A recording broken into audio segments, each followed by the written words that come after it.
ready? Okay, studio, we're about to go live. Good afternoon, everyone. I'd like to call the August 23rd Charlotte City Council meeting to order and welcome all of you who are joining us this evening. Tonight's meeting is being held as a virtual meeting in accordance with the electronic meeting statutes. And the requirements of notice, access, and minutes are being met electronically. I hope that all of you who have joined us are watching on Facebook, the government channel, or on the city's YouTube channel as well. We are in a situation where our building has been closed as a result of the uptick in our COVID numbers, and so we're primarily in a virtual meeting, and hope that everyone will continue to think about getting vaccinated so that we can at least define what the new normal will be. So tonight I'd like to begin with introductions of the Charlotte City Council, and I wanted to note that Councilmember Watlington in District 3 will not be in attendance. She has lost a close family member and will not be able to participate with us tonight. I am Vi Lyles, and I serve as mayor, and we'll go in the order that is usual for introductions. Good evening, everyone. This is Julie Eisel, Mayor Pro Tem and serving at large.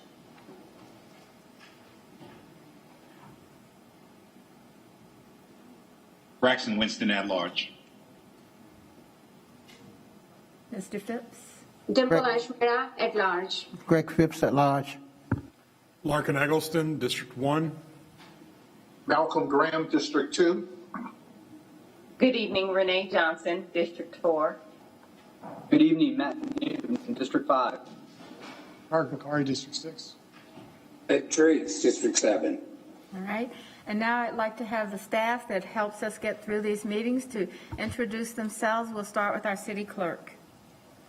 Stephanie Kelly, City Clerk. Marcus Jones, City Manager. Patrick Baker, City Attorney. Kay Cunningham, Mayor's Office. Donata Jackson, Office of Constituent Services.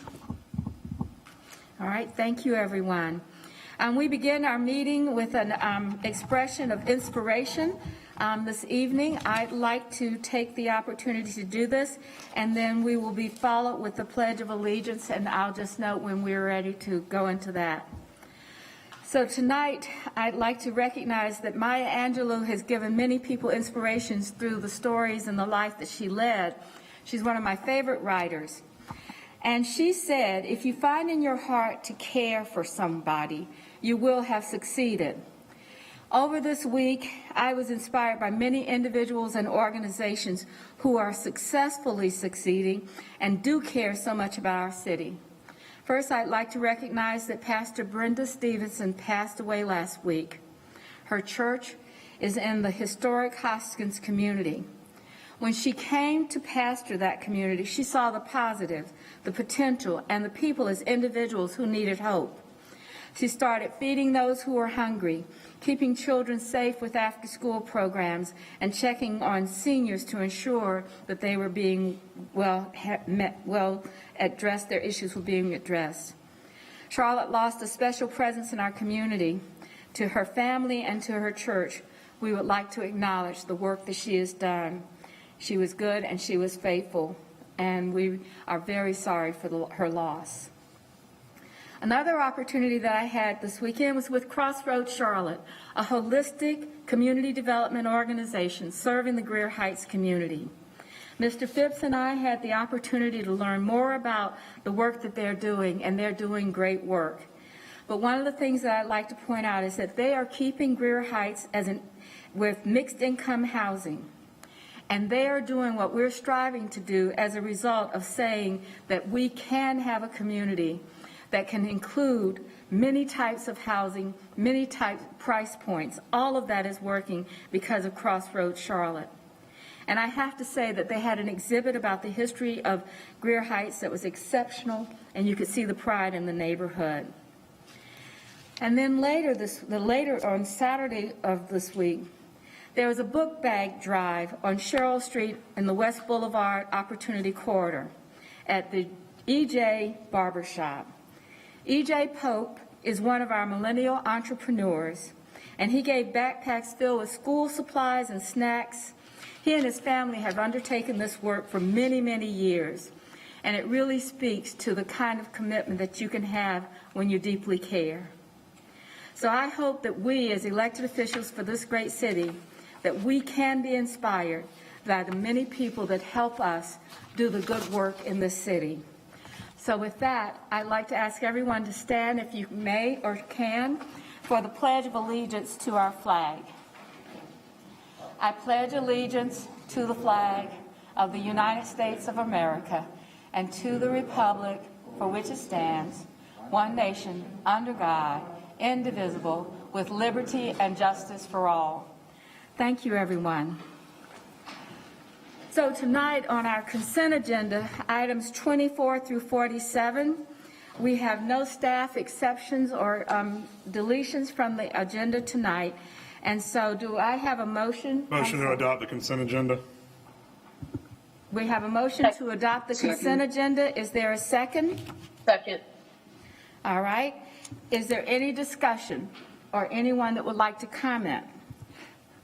Yes, Mayor, I do. Mr. Phipps. I had pulled item number 28. I intend to, I'm not going to vote against it, but I do need to get clarification for my own self about the disposal of some of these vehicles, in as much as I'm not comfortable that we as a city are maximizing to the fullest potential on these vehicles, getting its useful life of it. I see on this listing here many vehicles that in my opinion, well under the threshold of useful life.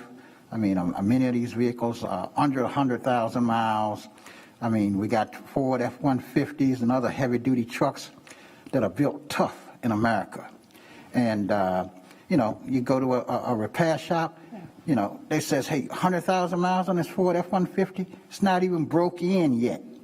So we have a situation here that I have to get comfortable. I know my colleagues, obviously, they must be more comfortable than me, but I look forward to working with the staff and getting a better understanding of on some of these vehicles, really, because even this list, I mean, some of them, in my opinion, are justified, but still a lot of them are pretty shaky in my mind, and I have to get comfortable with it. But with that said, I interpose no objection to going ahead and approving this tonight, but I'm going to be offline getting some additional instruction and clarification on a go-forward basis. Thanks. Well, the good thing, Mr. Phipps, is that can take place in the next couple of days, and the manager, I'm sure, will be able to work with you to get the appropriate information. So with that, we have a motion. Did I get a second on that motion? I can't, Madam Clerk. So we'll have a roll call vote. I'm sorry. Was there someone else? Yep, I seconded. Okay. Mayor Pro Tem seconded. All right. So we have a roll call vote. I'm going to start with Mr. Phipps. Yes. Mr. Winston? You have to say it out loud. Yes. Thank you. Mr. Bakari? Yes. Mr. Driggs? Yes. Mr. Eggleston? Yes. Mr. Graham? Yes. Ms. Johnson? Yes. Mr. Newton? Yes. Mayor Pro Tem? Yes. Ms. Ajmira? Ms. Ajmira? All right, that motion passes with 9 votes. Thank you very much. Now, the next item on our agenda is the action review, or the city manager's report. Is that correct? Okay, so we finished our, we're now going to go to the city manager for the action review for the agenda overview and presentations that are important to our upcoming meetings. So, Mr. Jones. Thank you, Mayor and members of the council. So what we have tonight are several items that we presented to you in the 30-day memo the last time we were together. So we will have a COVID-19 response update, a quick update from me on a look back on the 2040 comprehensive plan, and then we have our first discussion related to the UDO advisory committee for the action review, Mayor. So that's what we have on the agenda. All right. And so with that said, what I'd like to do is start off with the COVID-19 response update. And we have Chief Winkles, Chief Johnson, and Assistant City Manager Cagle that will provide you with an update. What I'd like to do is frame the discussion just a little bit, and that is starting off with a big thank you to all of the city employees that have worked diligently through this pandemic. I think something that's lost from time to time is that as early as June of 2020, 75% of the city employees came back to work in operations. As you start to think about, well, let's just put it this way, uninterrupted operations with the goal of providing exceptional services as well as keeping our employees safe. And so some of the employees never really stopped working. And so it's important to note that, again, 75% of our employees are basically related to operations. So a part of the presentation tonight will center around what are we doing over the course of the short term given this Delta variant. So what we'd like to do is talk a little bit about where we are in terms of COVID-19 and then switch gears and talk a bit about how we're going to address some of the concerns that our employees have given the data. So with that said, I'll turn it over to Chief Johnson.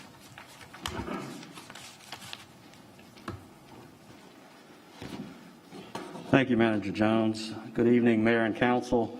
Before I turn it over to Deputy Chief Winkles to give you the COVID update, I just wanted to publicly acknowledge and thank the men and women of the Charlotte Fire Department, Charlotte-Mecklenburg Emergency Management Office, Charlotte-Mecklenburg IMT, and CFD Alarm. They were part of our task force deployment to Haywood County over the past 7 days. Excuse me. And that county was impacted severely by flooding.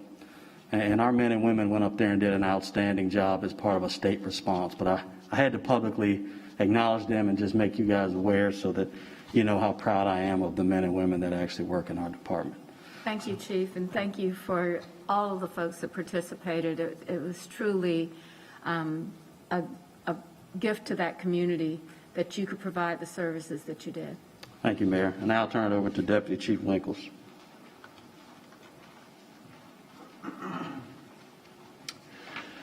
Good evening.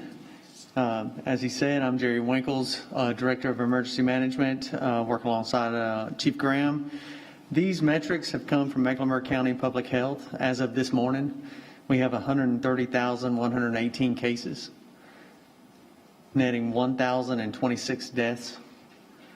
39 long-term care facilities are in outbreak status.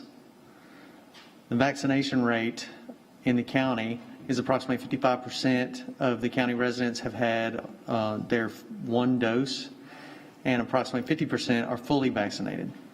The percent positive of individuals who were tested for COVID-19, that's at 13.2% as of Friday, August the 18th.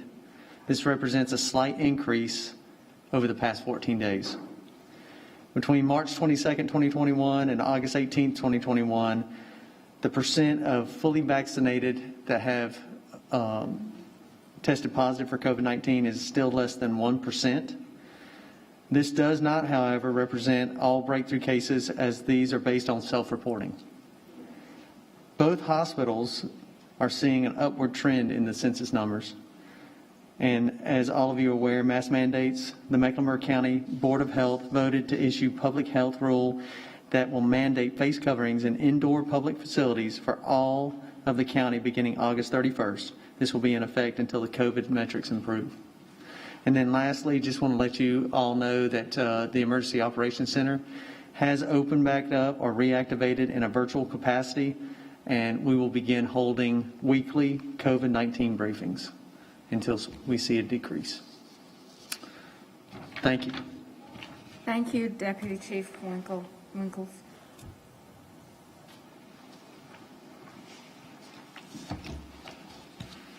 All right, good evening. I'm Brent Cagle, Assistant City Manager.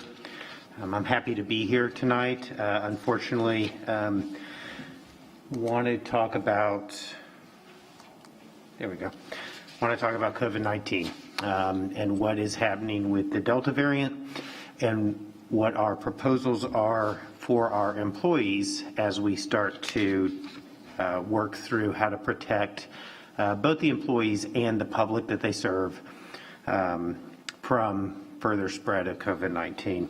So we'll talk a little bit about our employee vaccination survey, about an employee vaccination rewards program, and how we can reinstitute some programs for assisting our frontline employees. So just as a reminder, back on July 19th, Sean Heath came to City Council and discussed funding sources or funding uses for the ARPA funding. So that's what you see literally on the right-hand side of the slide is that slide from the 19th. And back then, we said that in the first tranche of ARP money, the city would like to use, or we recommended using, $11 million for city operations. And again, I wanted to point that out because as we work through this slide deck, there are some costs associated with the programs that I will be talking about, and we would anticipate primarily using ARP funding, in some instances, other funding sources, operating funds, and in the case of other departments that have received ARP funding, they would be using their allocations of ARP funding. Okay, first is the survey.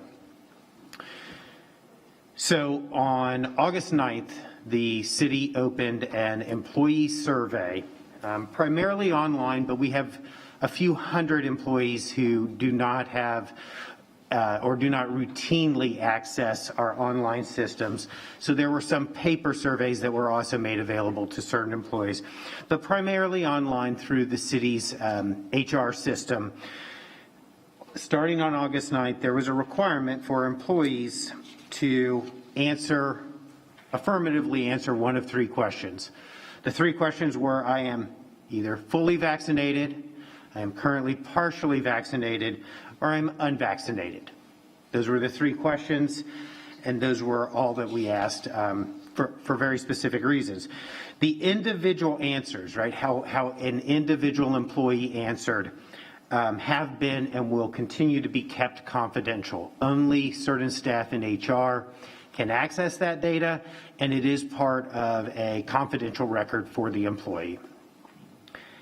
The responses are due by August 24th, and we will use the data in aggregate to help us make decisions about what next we can do related to these programs. And when I say in aggregate, what I mean is percentage of employees vaccinated, for example, but never related to an individual employee's responses. So as of today, 90% of employees have completed the survey. That is a great response rate. In fact, I would call that a win already. Any survey that has a response rate of 90% is good. So approximately 7,000 employees have responded.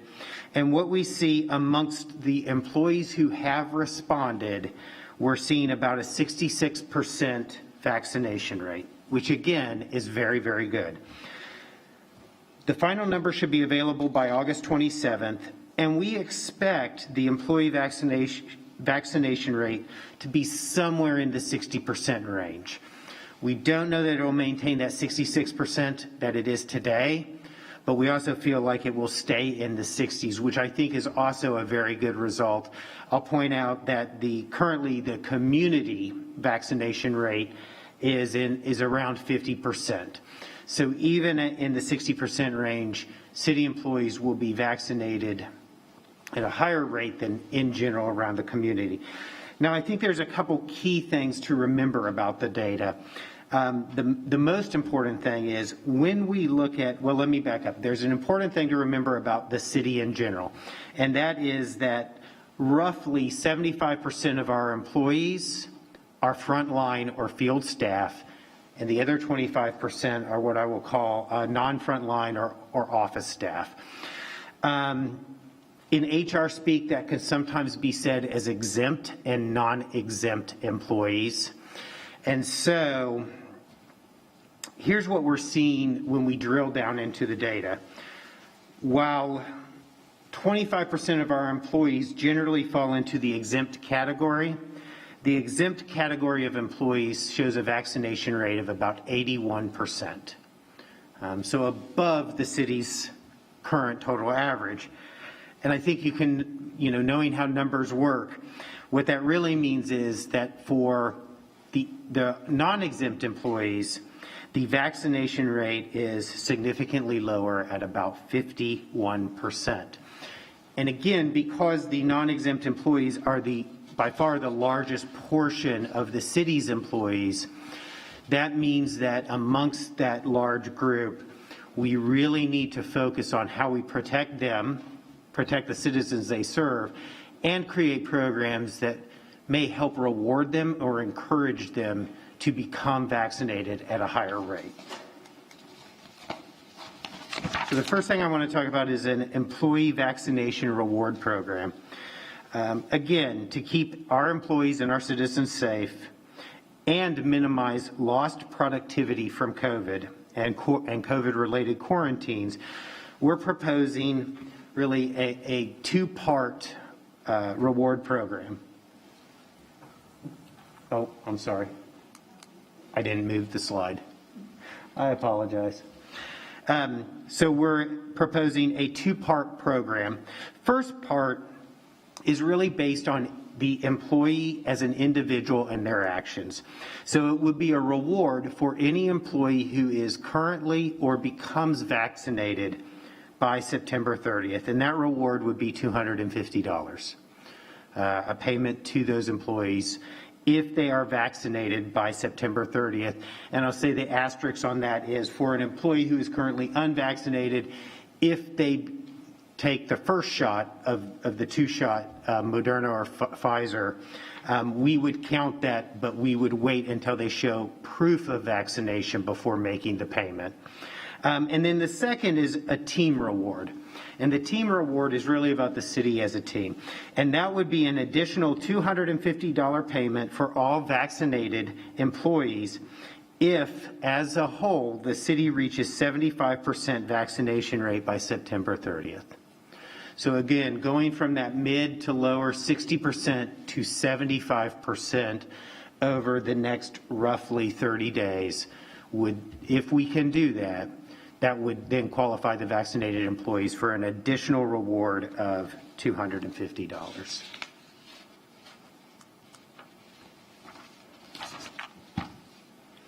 Programs to assist our frontline employees.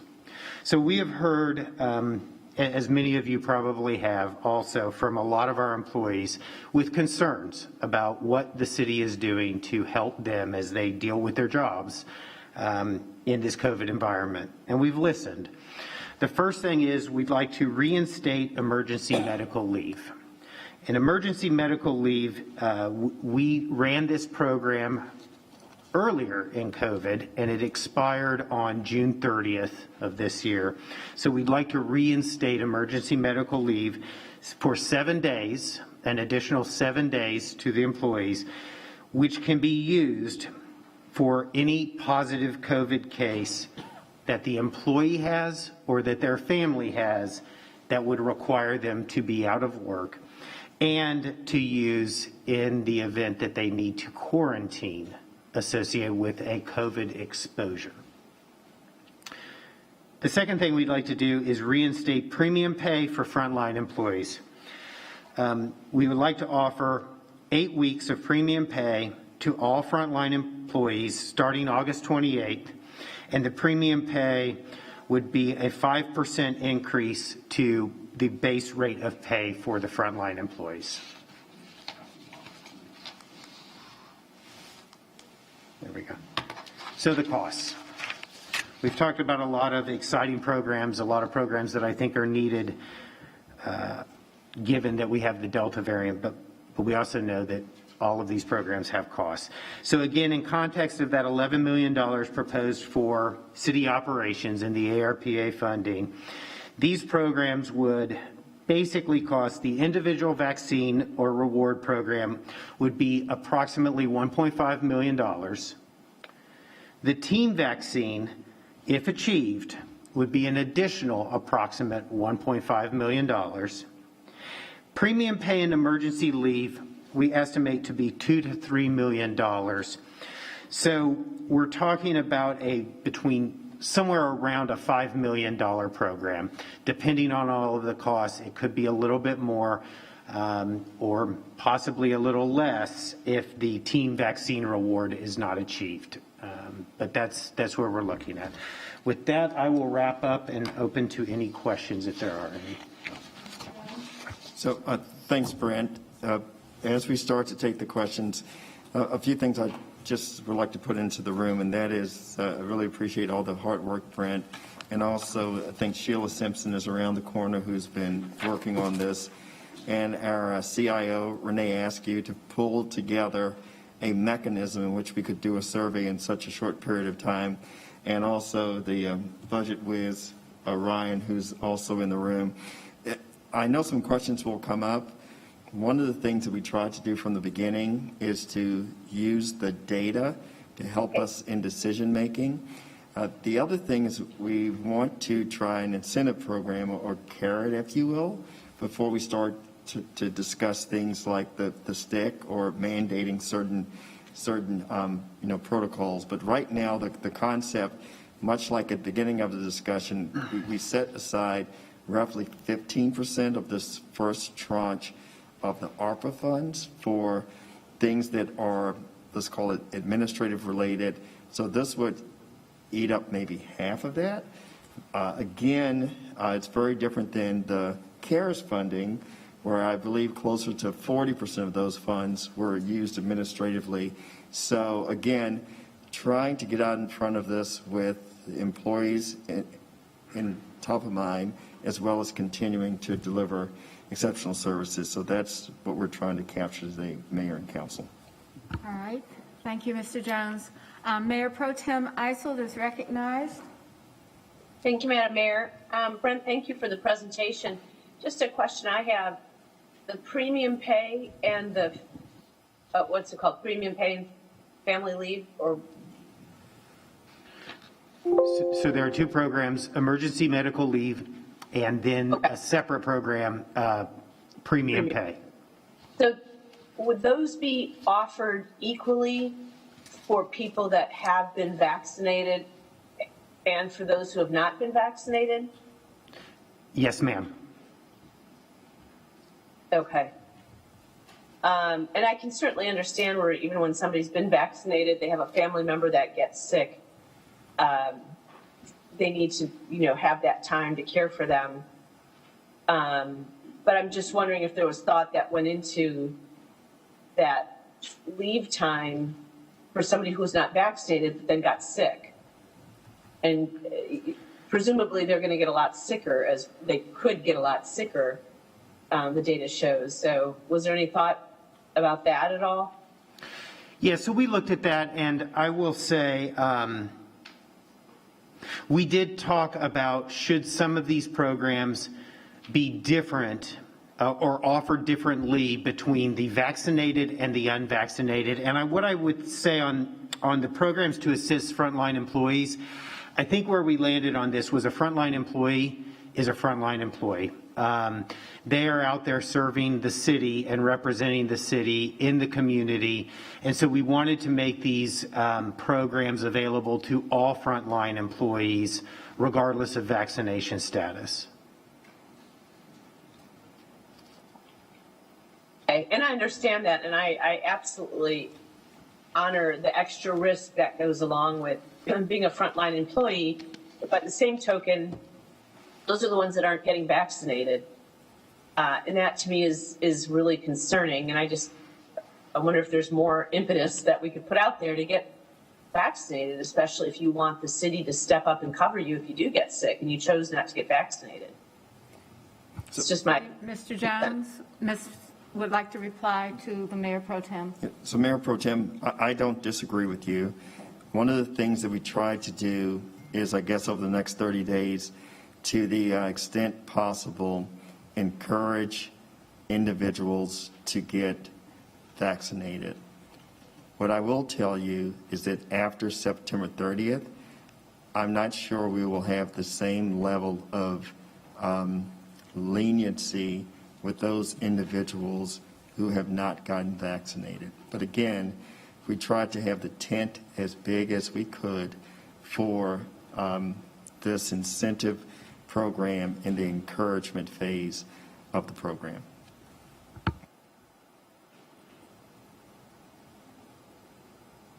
Thank you. All right. Mr. Phipps? Yes, the reinstatement of premium pay for frontline employees, was that something that was considered and contemplated before? We got a string of emails this weekend from various organizations pressing the city to do that. Is that something we more or less was considering beforehand anyway? Yes, Mr. Phipps, we were considering reinstating premium pay prior to some of the emails that you received, mainly because the conditions are similar to when we had premium pay beforehand. We had spikes in the virus as well as this mask mandate. So there was this logic behind conditions being similar and therefore the premium pay, yes. All right. Mr. Phipps? Okay. Councilmember Ajmera? Thank you, Madam Mayor. So I have a couple of questions. First, it's the response rate of 90%. It's truly outstanding for the survey. Brent might have covered this, but if not, could you please address this question, Brent?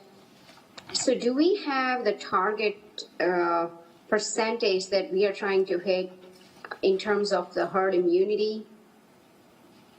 So that is a good question, and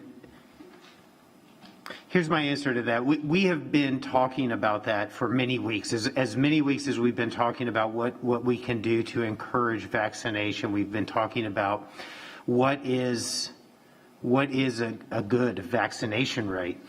And here's where I think the reality is. A great vaccination rate would be 100%, right? That would be great. Short of that, I have seen different things anywhere between 70 to 80%. I don't think any of those are definitive, but taken together, what I would say is I think that if we can go from roughly 10% higher than the community today to 20 to 25% higher than the community at the end of September, my feeling, I guess my personal feeling on that is we will have succeeded. That will be a success. Got it. So I guess I'm trying to understand from public health perspective to reach the herd immunity, especially for our frontline workers who are interacting with residents on a day-to-day basis. What is the rate we should be targeting? And that might be the question for our public health officer. But I think that's what I'm trying to understand so that we know here's a target that we are working off of. I get that 100% is great and that's what we gotta aspire to be. However, is that really realistic unless we have a mandatory requirement? So, and next question I have is sort of follow up on this question. Have we looked at, and I know Mr. Jones had just alluded to this earlier, are we looking at, or are there any discussions going on if there would be a mandatory requirement? I know there are some employers that are requiring it, especially in healthcare. But has that something that's been discussed? So I'll address that. So, Councilmember Ashmara, yes, we have discussed that. We've always discussed this in phases. And so right now we are in the incentive phase, if you will, which will go until the end of September. We would hope that our numbers of vaccinated people increase. We would hope that the mask mandate slows down the increase also, and some of the safety precautions that we are taking. Right now, we've only discussed it. We'd like to see what the incentives would do first before we go into anything that would be a mandate. Okay, thank you.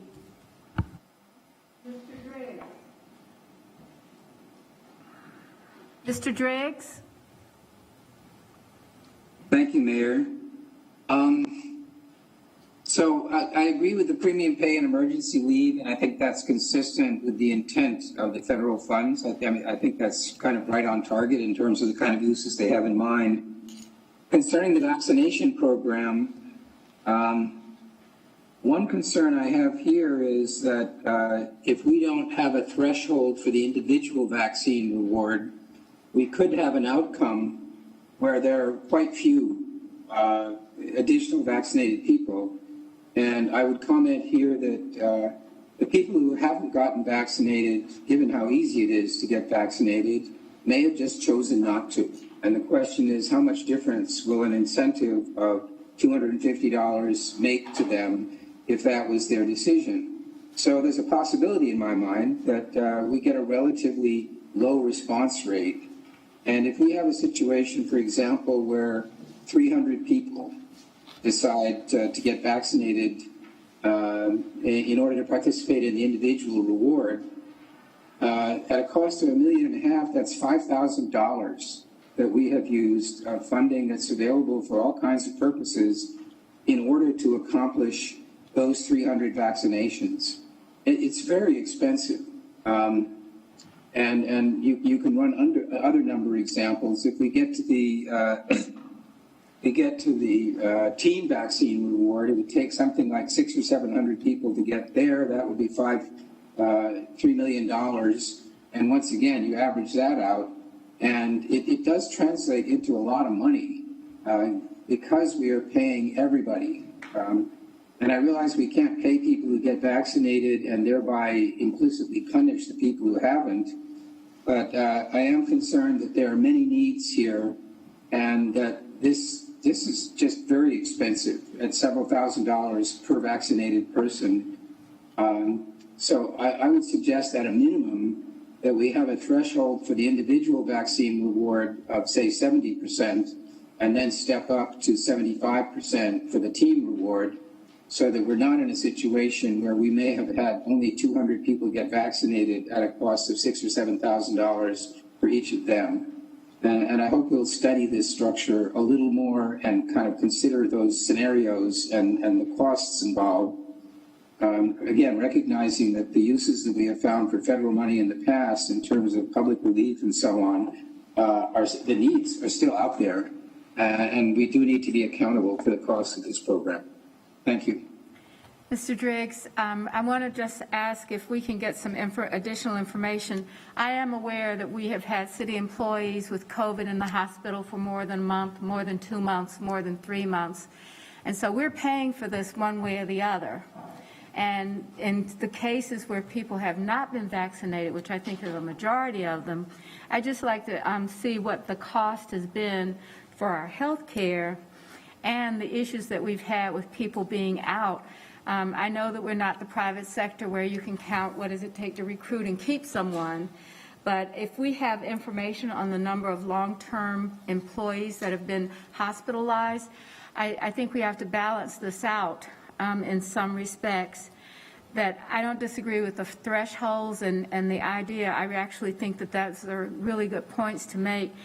I just hope that our goal is to keep people at work serving the community in the most essential of our works, which are primarily safety and keeping our streets clean and our waste handled. So just another thought to add to that as we're going And through Mayor, this if I discussion. may add, it just, my point is, if somebody hasn't gotten the shot already, given how easy it has been to get it, then I wonder if they're going to be persuaded by $250 to get the shot, then I think they should just get the shot.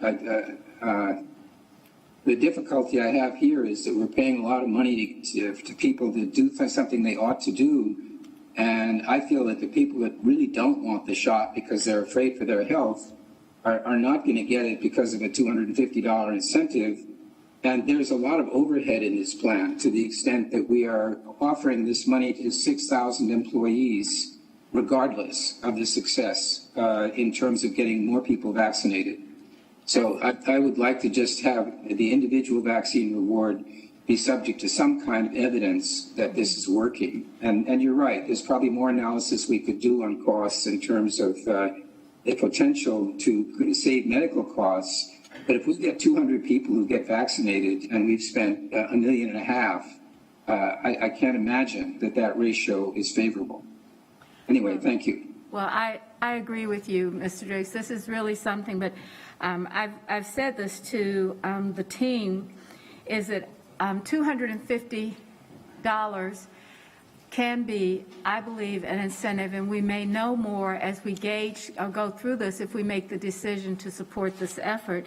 But I would just say that one of my ideas, and this is something I've learned about a lot of our frontline workers, they don't really make that decision alone. It's a household decision.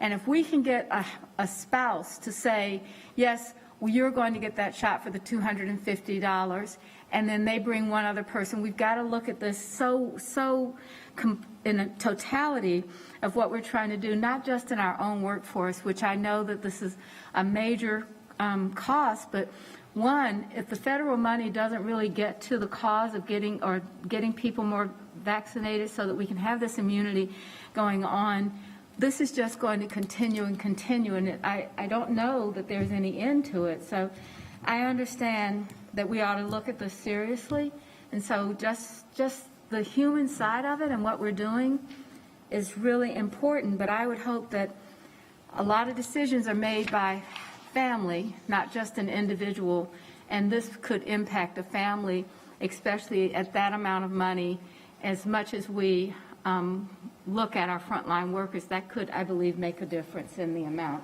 So Mr. Jones, and I'm going to stop, but Mr. Jones wanted to comment, and then I have Mr. Winston, and then we'll come back to Mr. Phipps. So thank you, Mayor and Councilmember Driggs. I actually have the HR Director, Sheila Simpson, in the room, and I may not, so Sheila, we'll put you on hold for just a second. We do have some data, Mayor, about the costs associated, hospitalization costs for those folks who are unvaccinated versus the folks who have been vaccinated. You know, what I will say is that, and Brent, correct me if I'm wrong, there are several cities in North Carolina that have provided some level of incentive for all employees, whether they've had the shot or not. And if I have this right, I believe it's Raleigh and Wake County and a few other jurisdictions. I think what separates Charlotte from the other jurisdictions, if I have this right, is that we do have some data. So Council, Mr. Drake, you're right in the sense that with this data, if we wanted to say there is a threshold in which any type of incentive is triggered, we could do that. We could say that if you get to 65%, it's X, or if you get to 70%, it's X. Or you could have a baseline that says anybody that has a vaccination, you could get $50. So there's ways that we can have a scale with this. And because we have the data, we can do that. We can have goals. We can have stretch goals. We came in with the 250 really because that's kind of what we were seeing at some other jurisdictions across North Carolina. And then to put and I wouldn't even call this a stretch goal, but to ensure that we would get to 75% to have another threshold. So I understand exactly what you're saying. There is an opportunity to scale this in any way that would make sense. So as Mr. Jones said, one thing that happened last week, and we started to see this, someone asked earlier about the communications from the different employee groups. And so one thing that we did see last week and then became part of the communications from different employee groups was really what Wake County and Raleigh did. And what they did was implement a $250 plus 2 days of leave program for all current vaccinated and future vaccinated employees. And so part of the 250 was really around that. There are reasons I won't go into why we opted not to do the leave. But again, the 250 was really part of what employees were asking us for, but we also think in response to what our employees were seeing in other local jurisdictions.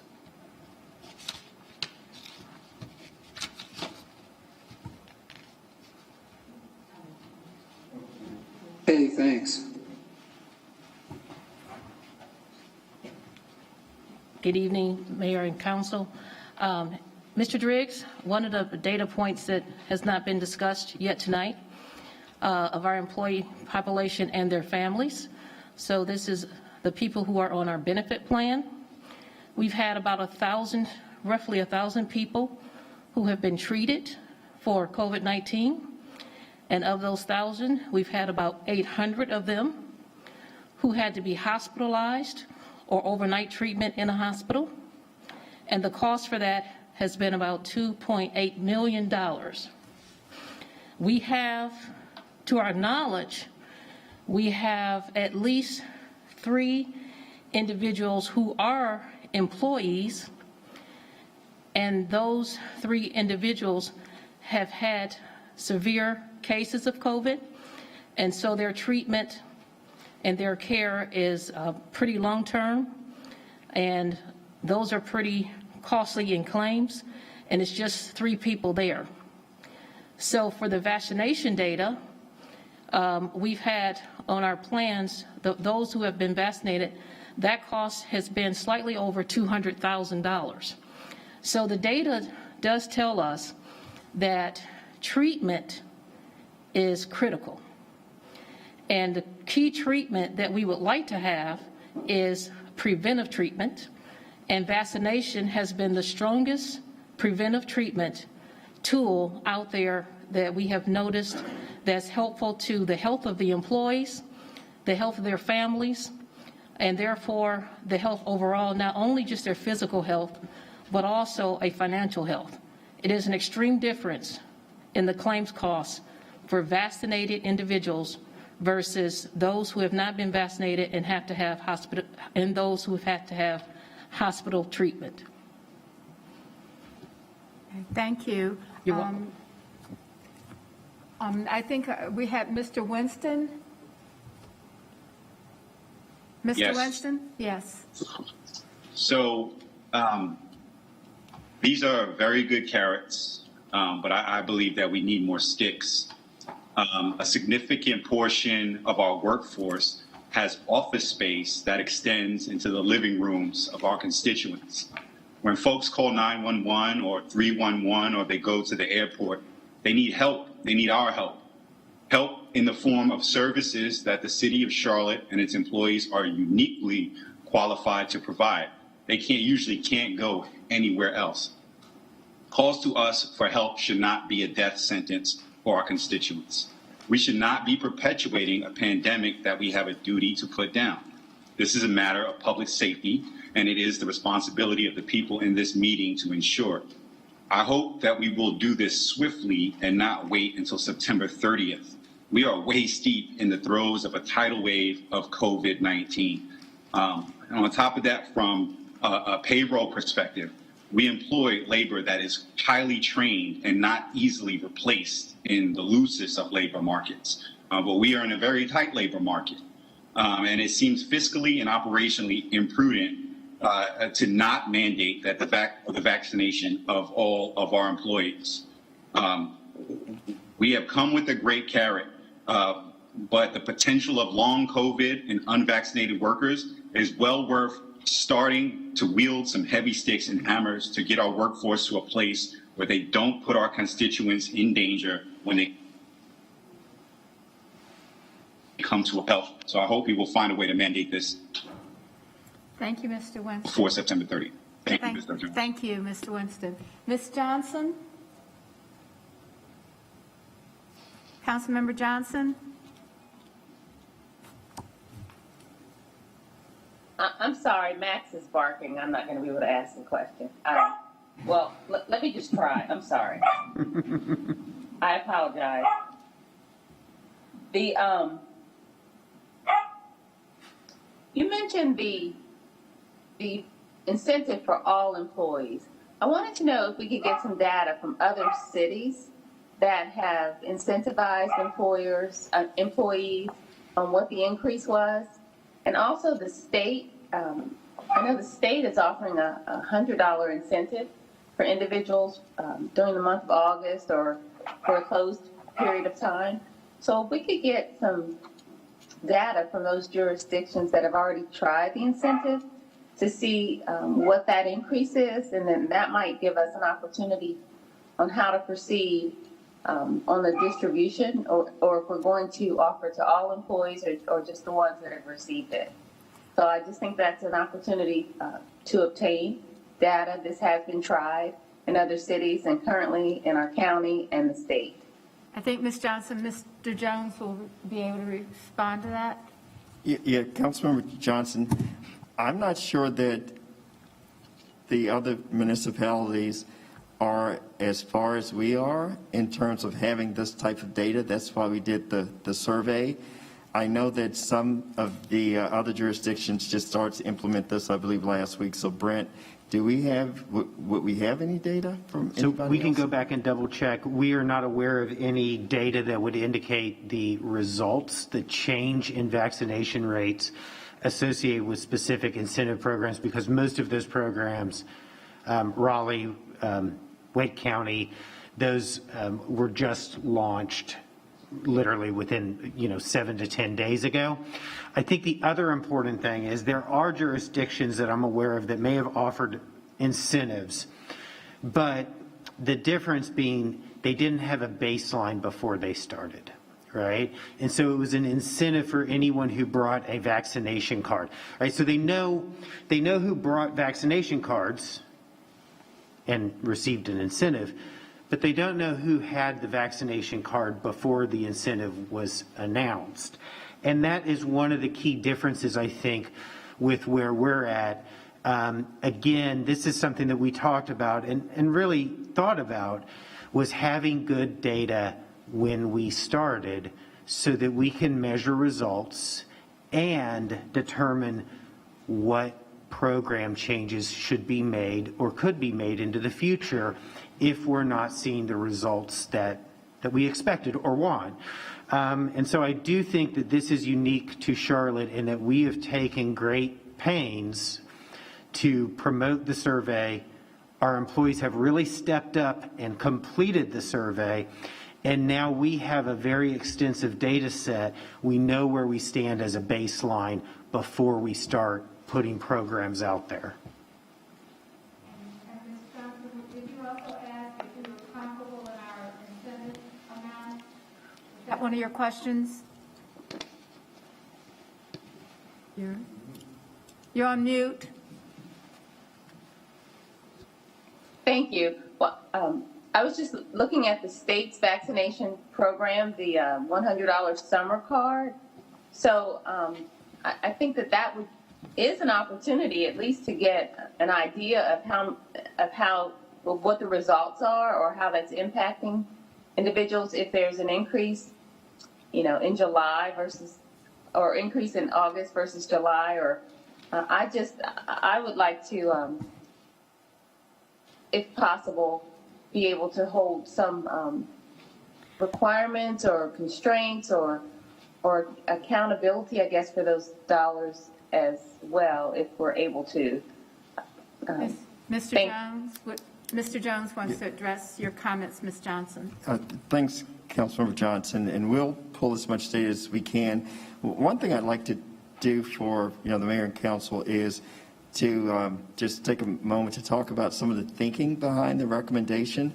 So one of the things you could, to really scale down the cost of this, is you could have an incentive program for newly vaccinated people. And that really makes this thing very inexpensive. But then you'd have to ask yourself for the other thousands of employees that have already gotten the vaccination, how fair is that?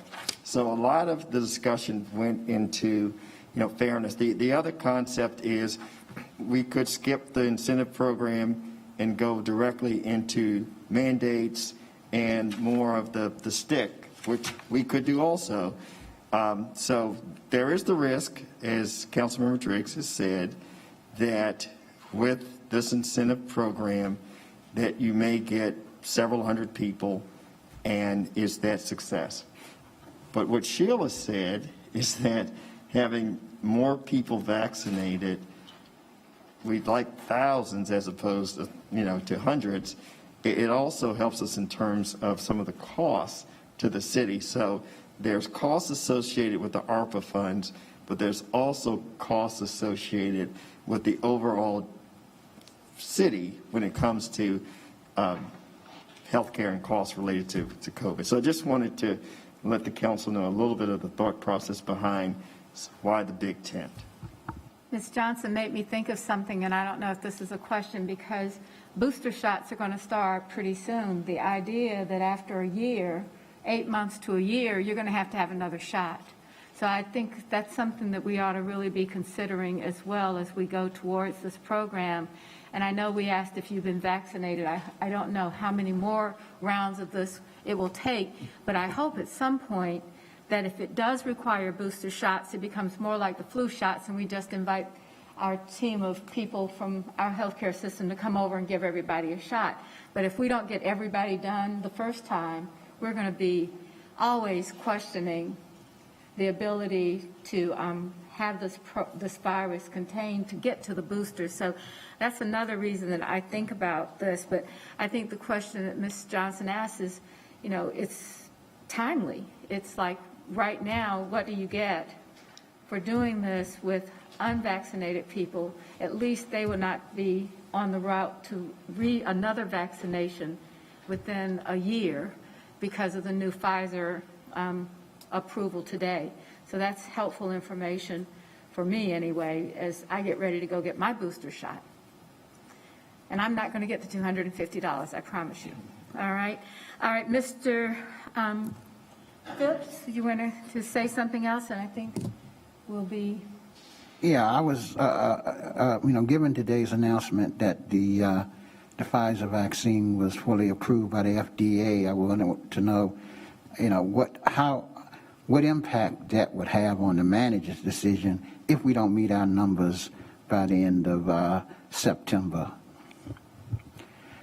I think having the FDA approval is extremely important, but what we've done up to this point, which we will continue to do, is follow the advice that we're receiving from the policy group and from the health director, and to see to what extent we could work in unison with what we're doing with some of our partners across the city, especially on the government side. Okay. That's the last person that I had, the last council member that was asked to be recognized. So, Mr. Jones, I guess we're ready to go to the next topic. Mayor, what I will do, because we actually have a guest. Thank you, Chief, and Ms. Simpson, both chiefs.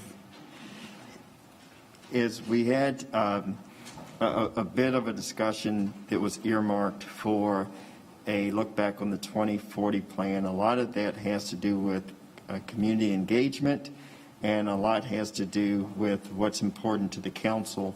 So even in my 30-day memo, we have some time set aside for that at the September 7th strategy session.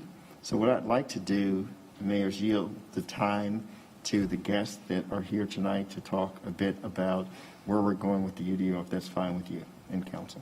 I think that we can, we'll try to get as much done. I watched a little bit of the TAP committee or tape committee meeting today, and they had 3 topics, and it was a race.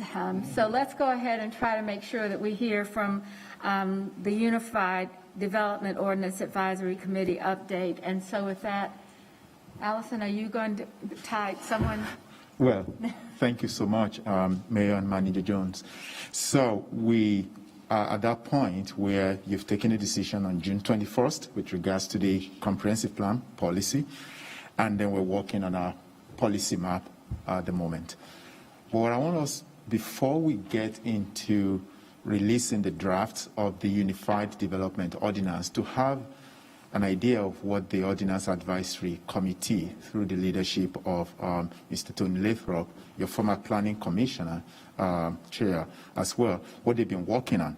But one of the decisions that we felt would be good for the Unified Development Ordinance is to have someone who really understands the intricacies of real estate and development process to lead that effort, and that's why our Deputy Director, Alison Craig, will be championing that for us over the next several months. And we will be having Laura Harmon, our Division Manager for Entitlement, to be working closely with her.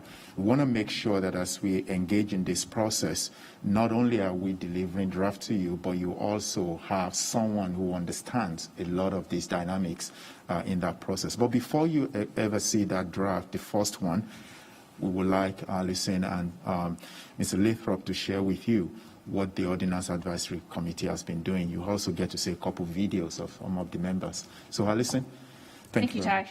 So as Ty mentioned, we have been working towards releasing the first public draft of the UDO, and in advance of issuing that first draft, we wanted to talk about the group that's really been helping us shape the concepts that will ultimately be in that document that we're expecting to come out in October. So today, Tony and I are going to do a joint presentation here on the Ordinance Advisory Committee, talk a little bit about the history of that group, who they are.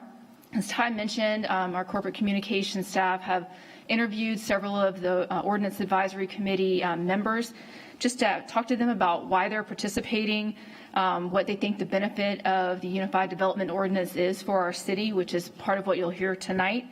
And then finally, we'll talk about what the group has reviewed so far and how they're going to be involved in the future.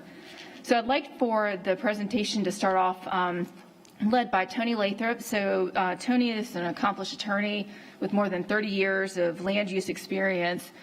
He is a former planning commissioner, which Ty mentioned, as well as a planning commission chair, and currently serves as, on the North Carolina Board of Transportation, both as a member and as the finance chair. But importantly for today, Tony is the chair of the Ordinance Advisory Committee, and he has been involved from the very beginning.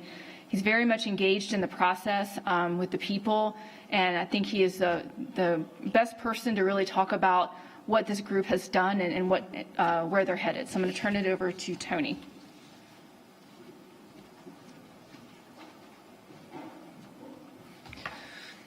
Thank you, Allison. I'm going to move to the next slide. Thanks. This committee was created in late 2016 to provide feedback to the city staff in the development of the UDO. Although in my time on the Planning Commission since 2011, we had been having conversations about this, and so it was great to see it come into existence in 2016. There were 30 members at the beginning appointed by the planning director representing a variety of sectors of interested parties and stakeholders, sustainability, housing, land development, design are just a few, and most importantly, there were a significant number of neighborhood representatives from around the city. And over the 5 years since we started, new members have been added as folks have rotated, folks have rotated off or had to move away or run into time constraints, et cetera. So 12 of the original 30 members, including me, are still active today after 5 years. And on a point of personal privilege, I want to just say that I was not reluctant at all. I was honored to chair this group. I enjoyed my relationship with the staff over the 6 years I was on the Planning Commission and felt that this continuation of that work for me was really important for this initiative. And when I was on the Planning Commission, we actually were very interested in this and the livability of our city and created an actual livability or a livable city policy because we were so concerned about it. And that led us to this process. And to me, this process is so important. And process itself is important when you're taking on a task like this. And I was beating the drum even way back then and before 2016 to have a process that was, number one, inclusive, number two, transparent, and number three, really rigorous. And I really want to compliment the staff and Taiwo and Allison and their team for putting together such a strong process. You know, it's inclusive. We've got this strong committee going out into the community. It's transparent. The information is all up on Facebook. It's on YouTube. It's on the website. They recorded the meetings of the committee. Planning commissioners have attended. I know from time to time council members come. It's been very inclusive and really a model and an example for the whole country in how to do this the right way. And in my mind, I feel strongly that just having a strong process like this really gets us ultimately to a good result, because you've worked so hard to bring everybody into the tent, and that's how you get to a place where you've got a result that's good for everybody. And so we're going to have a result that makes Charlotte, keeps Charlotte livable as it is, and helps us be the best place we can be and avoid the difficulties that other cities, who I'm not going to name, who we'd like to consider our peers, have. And by doing this the right way, and taking this chance to do it the right way, we can be an example everywhere of how to do this the right way. And so I just want to again thank Taiwo and his team and the staff and the consultants for all the good work on this. Next slide. Wendy. There we go. Oh, you skipped one. There we go. So this is the current snapshot of our OAC membership and the types of stakeholders we have. As you see, in my mind, most importantly, the biggest representative group is folks from neighborhoods residing in all 7 city council districts,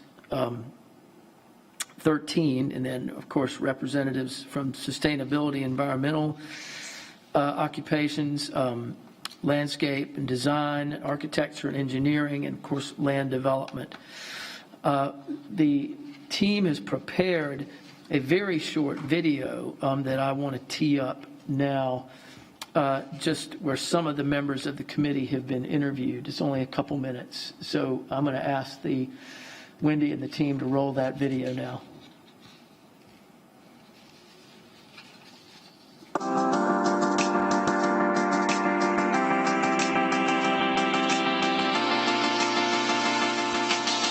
Well, I feel there are several benefits of having a unified development ordinance, but that UDO has to be an effective tool.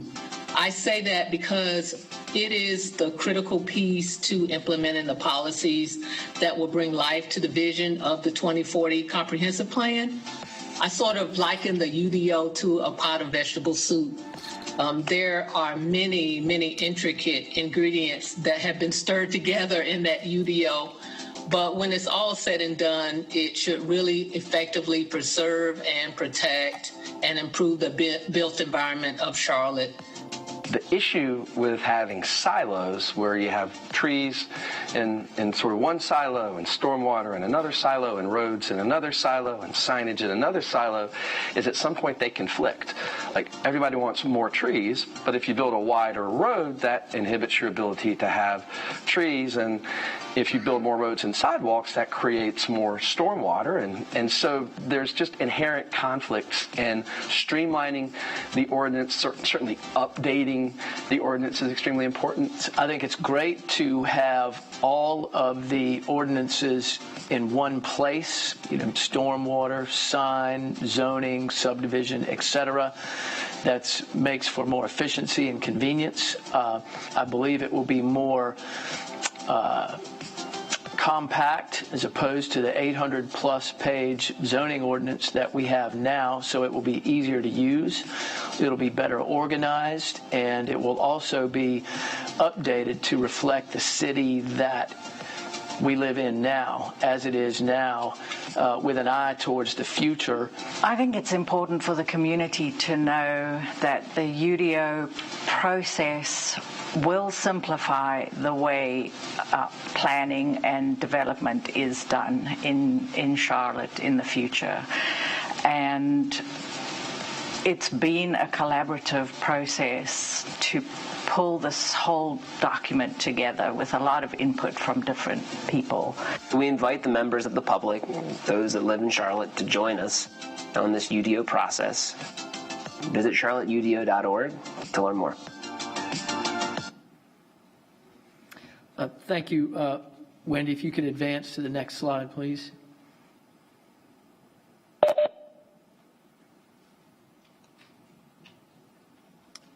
Take a minute to cue out of the video.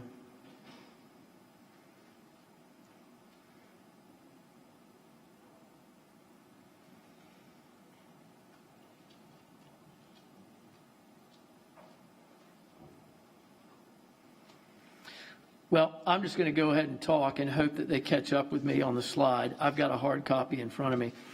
I simply want to just tee up the next topic for Allison to come back up, just to briefly talk about what we've done. Okay, so now next one. There we go. So our phase one at the beginning, starting a number of years ago, was just the introductory concepts. And as you can see, throughout these phases, we've had over 55 meetings, and that's not counting all of the informal meetings that folks on the committee have had out in their spheres of influence, and all the side conversations that we've had with each other, with staff, with those of you on the city council and on the planning commission. And so, I mean, there's been more meetings than I can count in these three phases, and that really goes back to what I was talking about with the need to have a process that is really inclusive and really transparent and visible to everyone and really rigorous. So, Allison, if you don't mind, if you would come up and take it from here. And I'll be here to answer any questions with Allison. So as Tony started mentioning, there were three phases of the Ordinance Advisory Committee. And so early on, the group started talking about place types. This is before we were headed the direction of a comprehensive plan. So this was really about place types and then the UDO. Then we went into phase two about 2018 or so, and the decision was made as a city that we really needed an overarching comprehensive plan and a vision for what growth would look like in Charlotte. And so at that point, the UDO team kind of slowed down a little bit and wanting to make sure that we're not getting ahead of the vision, because that's what really should be driving any regulations that we're creating here. And in the meantime, we tackled some short-term UDO tasks, did the TOD ordinance and drafted those or mapped those districts. And so that really served as a template for what the UDO would ultimately look like. It's much more graphic, lots of tables, less language. We also revised the sign regulations. That was something that was in dire need of updating, and then really trying to make some changes to the tree ordinance as it related to urban sites and some of the challenges for putting trees in those areas. So we're in phase 3 now, looking at UDO concepts that include what the different zoning approaches are, what those districts are, and how they relate to the place types, what the related development standards are, how parking, landscape and screening work, natural resources, of course, stormwater and trees are a big component of that, subdivision streets and infrastructure, and then making changes as to how the UDO will be administered ultimately. Next slide. So in this phase 3, this sort of 2020 and beyond, we've had 21 regular meetings, a couple optional Q&As for those that maybe were new or wanted to ask specific questions. These are very well attended. We've got UDO staff, including staff from other departments, depending on which sections of the ordinance that we're talking about. The consultants are there. We invite planning commissioners to attend. As Tony mentioned, on occasion, we'll have council members attend these meetings as well. They have been virtual recently. They're live streamed. And prior to COVID, we were recording these live on Facebook. And if you want to go back and review certain topics, you're welcome to go to our YouTube channel or on the Charlotte UDO website and view any of the meetings that we've had in the past. Next slide. So we have, the way the meetings are run, we have the staff and the consultants will present draft concepts and ideas to the committee. And we generally have some pretty robust and lively discussion, both verbally as well as in the chat. And some of the topics that I think really got some really good discussion, we highlighted this morning in the Transportation Planning and Environment Committee. So some of the things that related to stormwater and trees, as well as streets and the overall new approaches for UDO administration. So a preview of some of those lively discussions are in those topics that we presented this morning. Next slide. So going forward, we'll continue to work with this committee. They're a very important sort of think tank type of group to help us in drafting these regulations. And ultimately, as we begin to hear from the community and understand what maybe some challenges with some of the regulations or things that people really like, there will really be the group, the sounding board that we go back to get their feedback on this is what we're proposing to change or this is what we propose we don't change and why. And so really just to use that their expertise both as neighborhood individuals that have their ear on the ground as well as folks that are in the development community that work with these regulations every single day.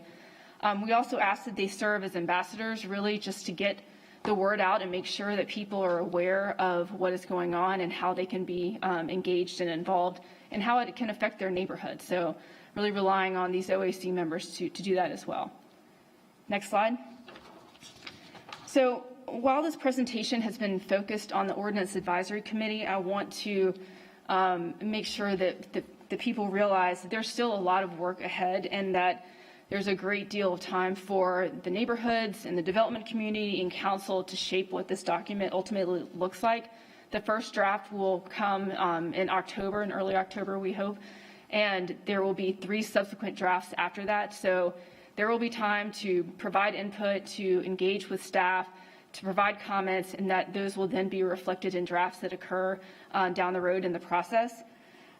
We'll have a very long community engagement period to make sure that we reach all the different neighborhoods and the different stakeholder groups.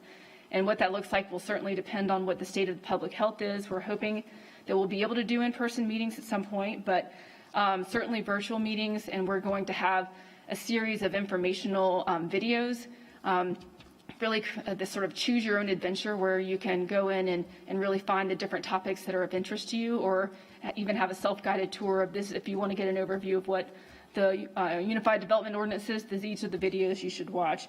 So really leaning on some of those types of engagement to really help inform and educate people. So again, we have a period of time here. So in October, we'll release the first draft. We'll have a public comment period. We'll also be doing the economic impact analysis during that time period. And so both the public comments as well and their feedback, as well as the results of the economic impact analysis, will really help to inform the second draft that will come out in March. It'll be redlined. And again, we'll go into another public comment period, have a public hearing draft proposed for May, and we're hoping to have council action in July. So we look forward to coming back before this group as the document is developed and be happy to answer any questions that you may have. Thank you very much for the presentation, and thank you, Mr. Lathrop. From 2017, you must feel like you've been elected to an 8-year term. Are there any questions or comments from the council? I think that we know we're in this for the long haul and would expect that we will come back and see some of this.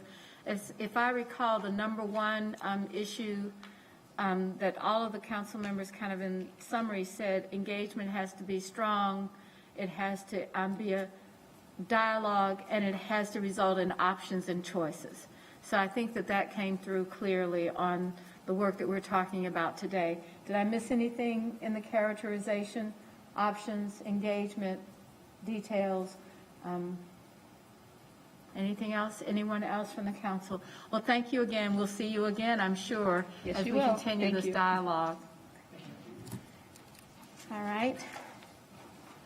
Now it's time for our public forum. And we have 3 speakers tonight, and each speaker will have 3 minutes, and the speakers are all virtual. So we're going to start off with Chip Harvey, and we're going to get him up on the screen.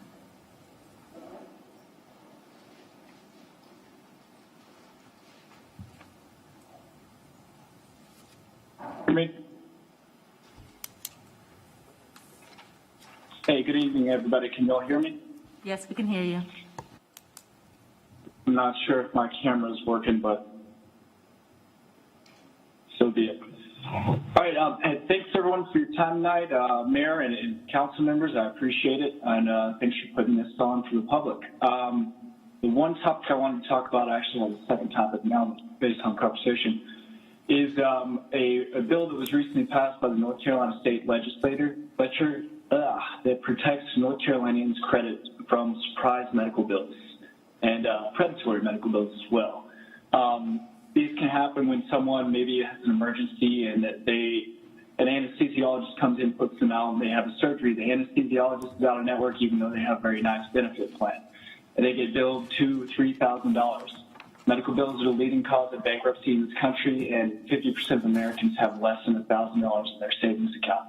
So recently, the legislature passed a bill to protect people's credit from these surprise bills, but there was one loophole in that bill, and that was that it did not cover ambulance services. So a lot of people are taking Ubers, Lyfts, maybe a relative's car to the hospital these days. It's completely inadequate, especially if they have something like COVID where they can spread that to somebody who's driving the car. So I would ask you, in your capacity, you have influence more so than most of us regular people. I'd ask you to reach out to members of the legislature that you know and speak to them about closing the loophole in the bill that was recently passed in May to protect people's credit from a surprise bill from ambulances. So I really would appreciate it if you could do that. But specifically, also, I wanted to comment on something that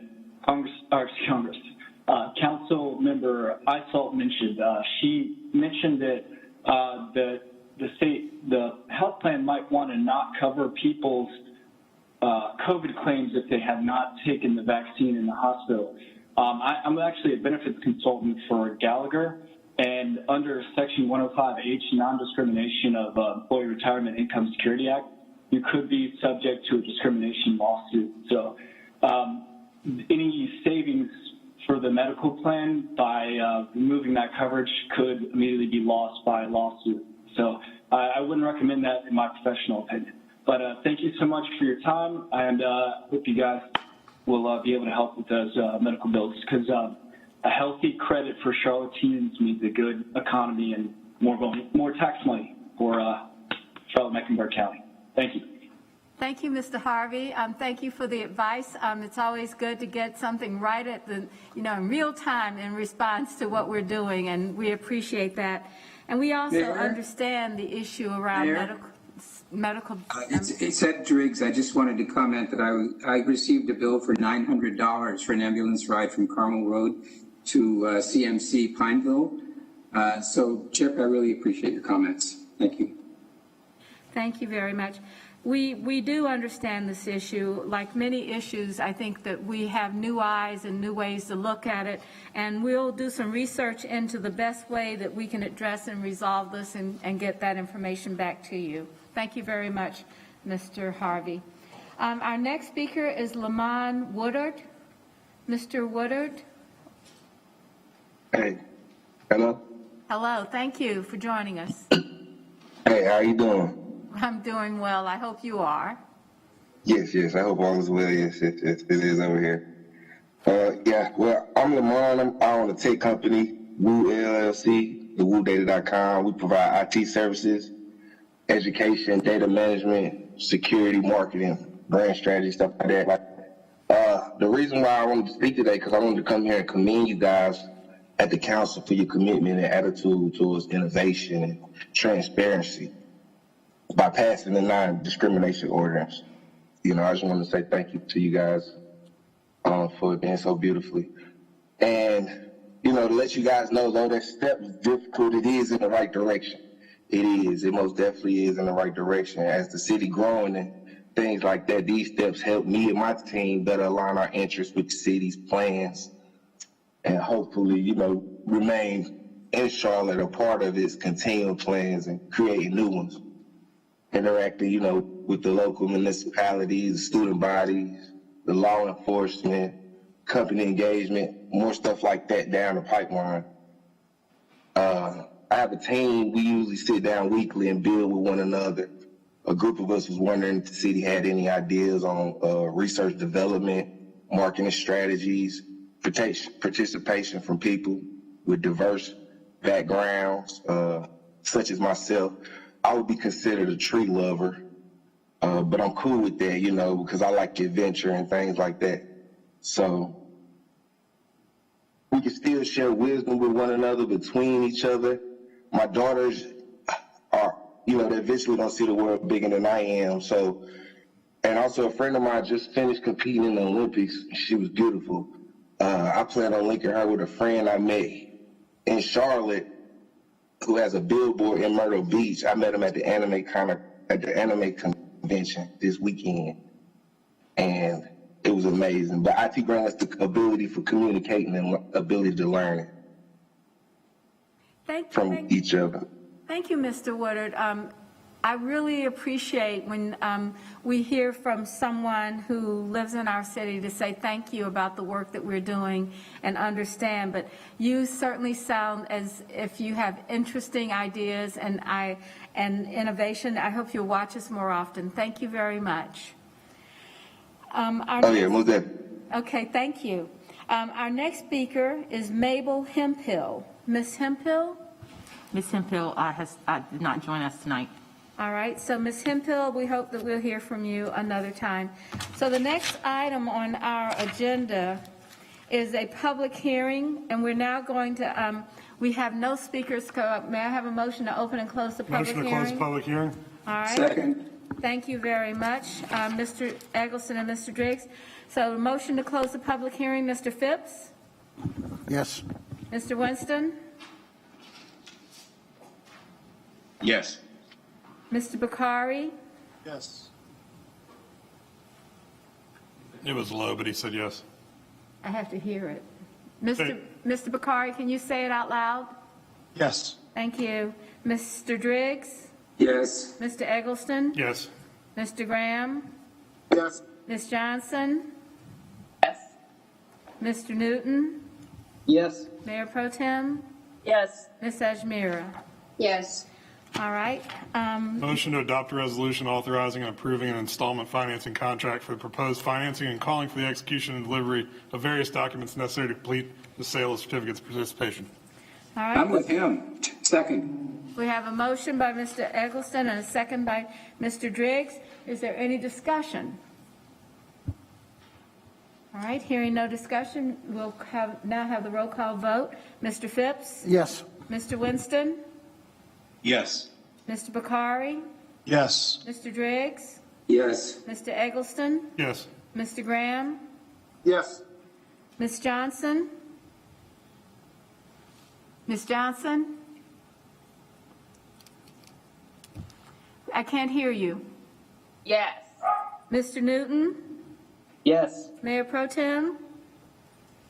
Yes. Ms. Ajmira? Yes. Thank you. The next item on our agenda, do we have anything further from the city manager tonight?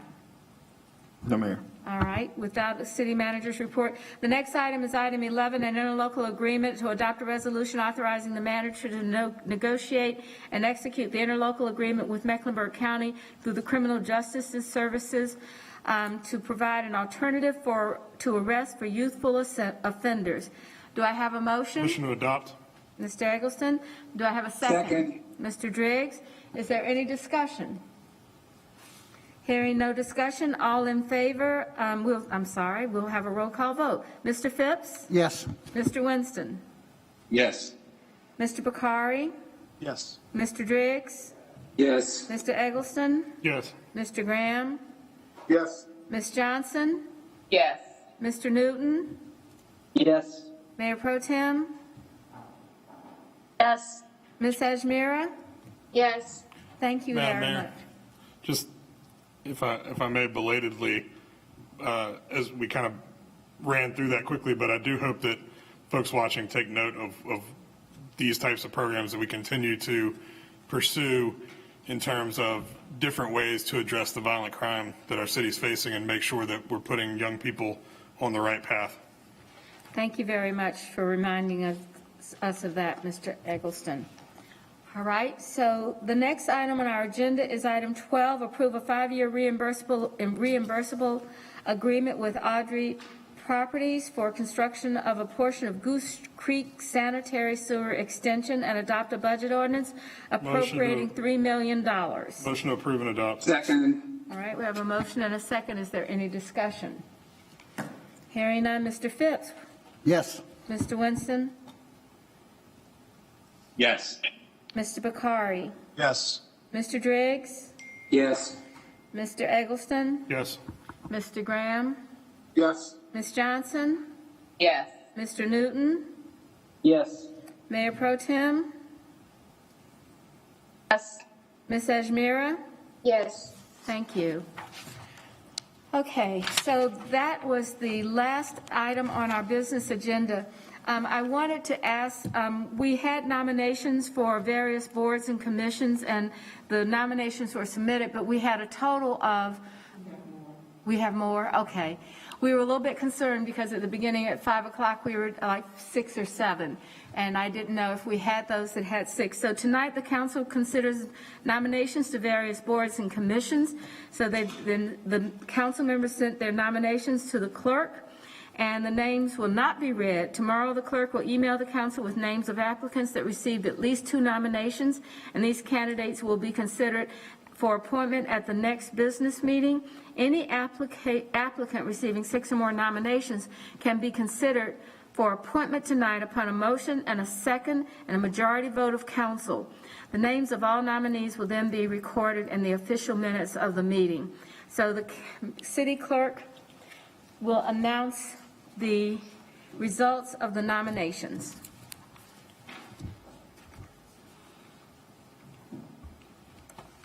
Yes, ma'am, Mayor and members of City Council. There are several boards that received 6 or more nominations, and those persons could be appointed upon a motion and second and vote afterwards. So I will note those as we go through. For the Business Advisory Committee, there were no recommendations received from the Hispanic Contractors Association. For the Charlotte Mecklenburg Public Access Corporation, Jamie Emanuele received 9 nominations. For the Charlotte Water Advisory Committee, the one appointment for a financial expert representative, Simmental Grayson Roundtree received 9 nominations. For the small town representative, Gordon Miller received 8 nominations. For the Community Relations Committee, there were 2 appointments. One applicant, Joy Mayo, received 8 nominations. For the Historic District Commission, no applications were received for that category. For Keep Charlotte Beautiful, there were 2 positions available. Linda Detroit received 7 nominations, as did Susan Tompkins. For the Passenger Vehicle for Hire, no applications were received for the category that is available. And for the Planning Commission, Will Russell received 8 nominations. For the Stormwater Advisory Committee, Eugene O'Neill received 6 nominations. The remaining nominations will be brought back to you on your next agenda for consideration. Motion to appoint all nominees receiving 6 or more nominations. Second. All right, we have a motion and a second, so I will do a roll call on the appointments to accept the motion for those that receive the appropriate number of votes of nominations. Mr. Phipps? Yes. Mr. Winston? Yes. Mr. Bakari? Yes. Mr. Driggs? Yes. Mr. Eggleston? Yes. Mr. Graham? Okay. Ms. Johnson? Yes, and can I congratulate the District 4 representatives? Of course you may. Okay, I think you just did. All right. Mr. Newton? Yes. Ms. Mayor Pro Tem? Yes. Ms. Ajmira? Yes. All right, so we will not include Mr. Graham in that vote, as well as Ms. Watlington. So that motion passes. Is there anything else on the agenda tonight, Mr. Jones? That's it, Mayor. May I have a motion to adjourn? So moved. Moved. Second. And a second. Third. Fourth. And that is definitely unanimous. Thank you very much, everyone. Have a great evening. Goodbye. Bye-bye.